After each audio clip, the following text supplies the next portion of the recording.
Bom dia, Presidente Lula. Muito bem-vindo à Casa da Democracia Europeia, o Parlamento Europeu. Muito obrigada por ter aceitado o convite do Global Progressive Forum 2021, o GPF. E como diz o nome progressista, eu gostaria de lhe perguntar o que é para si uma agenda progressista, o que é que tem que constar de uma agenda progressista para enriquecer os debates que nós estamos a ter esta semana. Olha, eu acredito que uma agenda progressista hoje, em qualquer parte do mundo, ela tem que ter três temas que são inseparáveis. Primeiro, a desigualdade. Não é possível que os setores progressistas da sociedade não estejam incomodados com a desigualdade que toma conta do mundo. Ou seja, embora o mundo produza alimentos necessários para a humanidade, a verdade é que nós temos 800 milhões de seres humanos que vão dormir toda noite sem ter o que comer. Uma outra coisa importante é a questão climática, ou seja, nós precisamos ter em conta que tratar com seriedade a questão climática hoje, cuidar do planeta, cuidar da nossa água, da nossa floresta, da nossa fauna, é uma obrigação de sobrevivência. Não precisa um país fazer pressão sobre o outro. É obrigação de cada ser humano, desde o dia que nasce até o dia que morre, a cuidar do seu planeta, a cuidar da água que bebe, a cuidar do ar que respira, a cuidar da qualidade da vida das pessoas. Essa é uma segunda coisa importante. E a terceira coisa importante é a geração de empregos para a humanidade. Ou seja, nessa loucura digital, sabe, que o século XXI está nos proporcionando, é preciso que a gente discuta como nós vamos gerar emprego para atender aos milhões e milhões e milhões de jovens que todo dia atingem idade para trabalhar e que não têm emprego, passam a perder a esperança e vão ficando desesperados. Eu acho que são três assuntos que nós temos que resolver: desigualdade, clima e emprego, para fazer a humanidade voltar a viver de forma civilizada, tranquila e pacífica. E qual é o papel que vê o Brasil ter neste debate? Olha, o Brasil tem um papel importante porque o Brasil tem 213 milhões de habitantes. O Brasil é um país com território imenso, são 8 milhões e meio de quilômetros quadrados. O Brasil tem uma fronteira seca com quase todos os países da América do Sul, menos com o Equador e com o Chile, que são quase 16 mil quilômetros de extensão. O Brasil tem 8.500 quilômetros de fronteira marítima. O Brasil tem muita riqueza mineral no subsolo, no solo. E o Brasil tem a maior reserva floresta tropical do planeta Terra. Ou seja, então, o Brasil ele ganha uma importância estratégica no planeta Terra. E o Brasil não precisa ficar discutindo com os outros países quem é dono da Amazônia. A Amazônia é do Brasil, mas o Brasil precisa compartilhar com o mundo a exploração científica do potencial da biodiversidade brasileira. Se é verdade que as florestas subtropicais hoje representam um equilíbrio no planeta Terra, nós temos que compartilhar com o mundo esse nosso país, para que o mundo possa pesquisar e nos ajudar a desenvolver a melhor política de desenvolvimento para gerar possibilidade de sobrevida das pessoas que lá habitam, sem a gente ficar querendo transformar a Amazônia num santuário da humanidade. É preciso explorar com inteligência, porque hoje a palavra crescimento econômico e a palavra desenvolvimento econômico está intimamente ligada à palavra ambiente. Então é preciso cuidar do meio ambiente para que a gente possa ter um outro modelo de desenvolvimento, e nesse aspecto o Brasil pode contribuir muito com a humanidade. É interessante o que está a dizer, porque efetivamente na Europa muitas vezes se opõe o debate ambiente e emprego, crescimento económico e respeito do meio ambiente. E é interessante ouvir nas suas palavras que considera que não são incompatíveis. Não são incompatíveis, pelo contrário.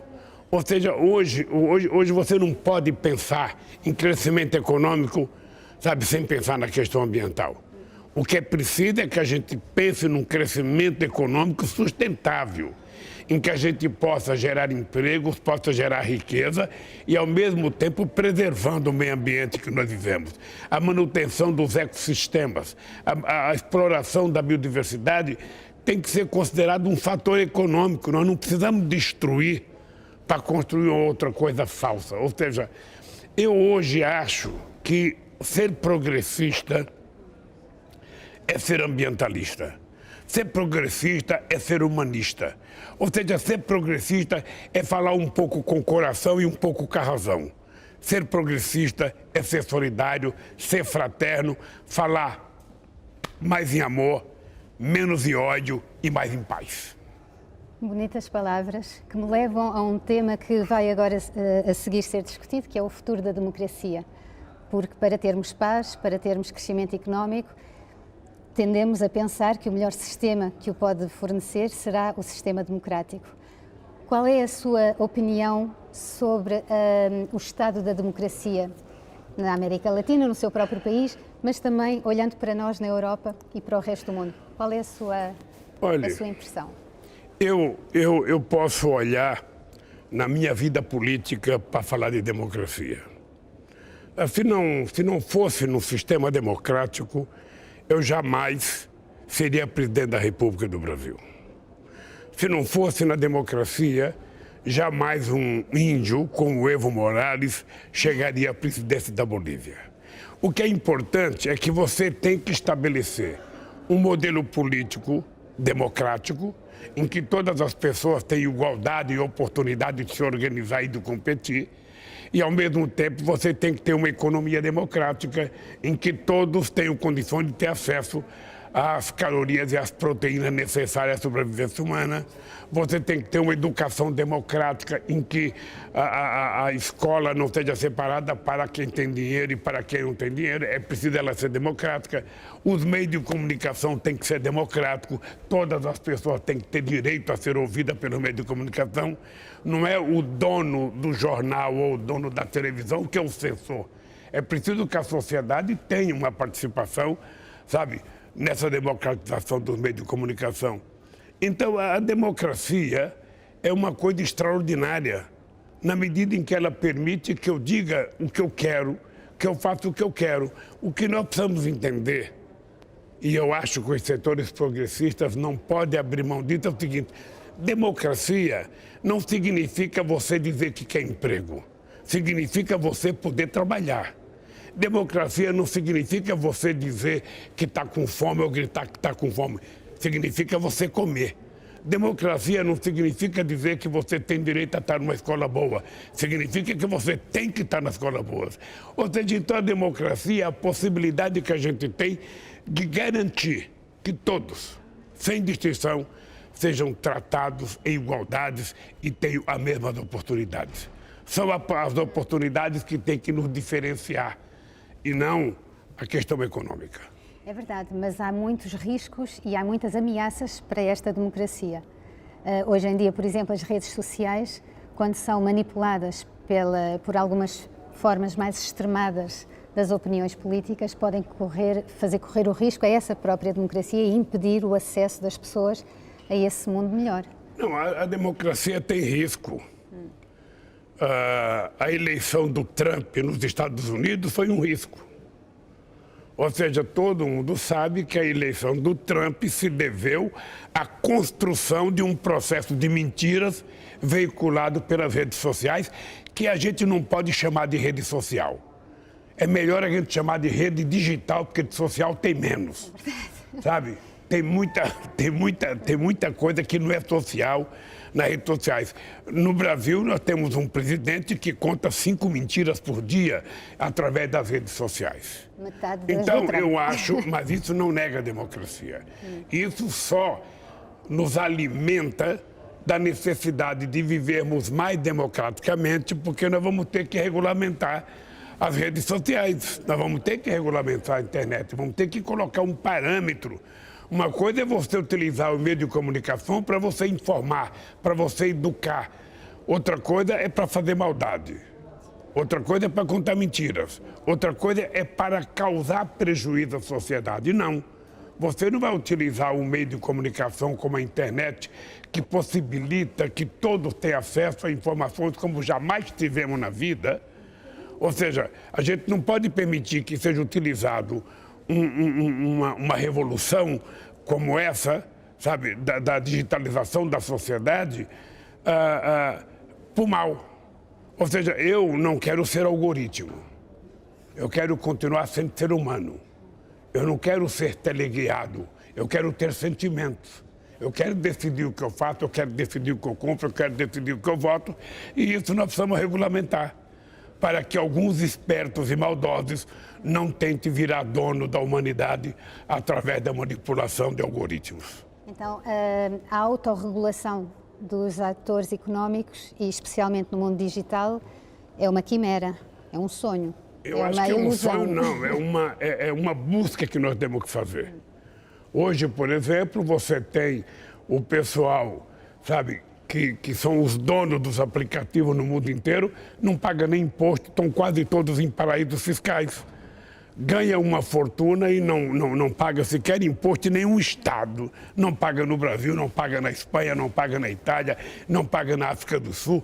Ou seja, não é possível. Essa gente tem que ter responsabilidade. E essa gente precisa ter responsabilidade para não permitir que a maldade seja veiculada para causar mal às pessoas. Você pega a internet e você vê pessoas orientando a outra para se matar.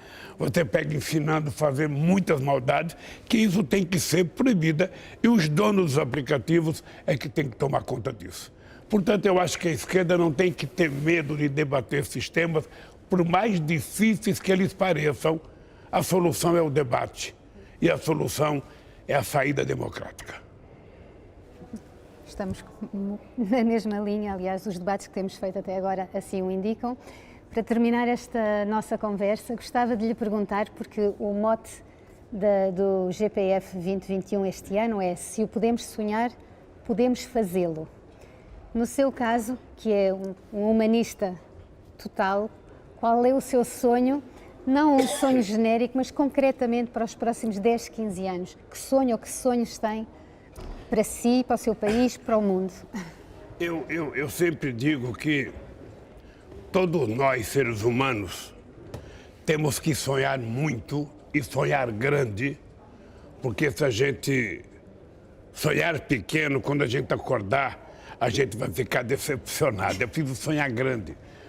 Eu sonho com um mundo mais fraterno, eu sonho com um mundo mais solidário, eu sonho com um mundo onde prevaleça o amor e não o ódio, onde prevaleça a paz e não a guerra.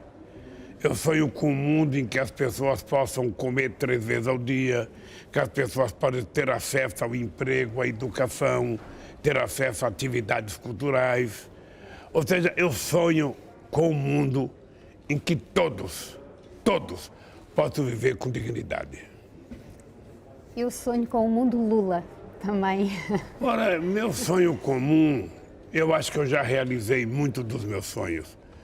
Eu saí da onde eu saí, num estado muito pobre do Brasil, e chegar à presidência da República do meu país, já foi a realização de uma perspectiva que eu nunca tinha sonhado. Então, eu sonho agora recuperar a democracia do meu país. Eu sonho que o Brasil volte a ser democrático, que o Brasil se transforme num país, sabe, que seja exemplo para o mundo. Exemplo na questão do clima, exemplo na questão do emprego, exemplo na questão do salário, exemplo na questão, sabe, da educação e exemplo, sabe, na qualidade do ser humano que nós queremos criar. Um ser humano fraterno, um ser humano que simboliza o amor e não a guerra, a paz e não o ódio. É isso que eu sonho. Muito obrigada, e eu sonharia que toda a gente fosse como o senhor. Mas há possibilidade, há possibilidade. O ser humano não nasce ruim. Ele é feito ruim. Ele é transformado, ele aprende a ser ruim. Se ele aprende a ser ruim, nós temos a obrigação de ensiná-lo a ser bom. E a gente aprende a ser bom dentro de casa. Vamos seguir o seu exemplo e agradeço-lhe imenso este tempo que passou connosco. Obrigado. Muito obrigada. Obrigado.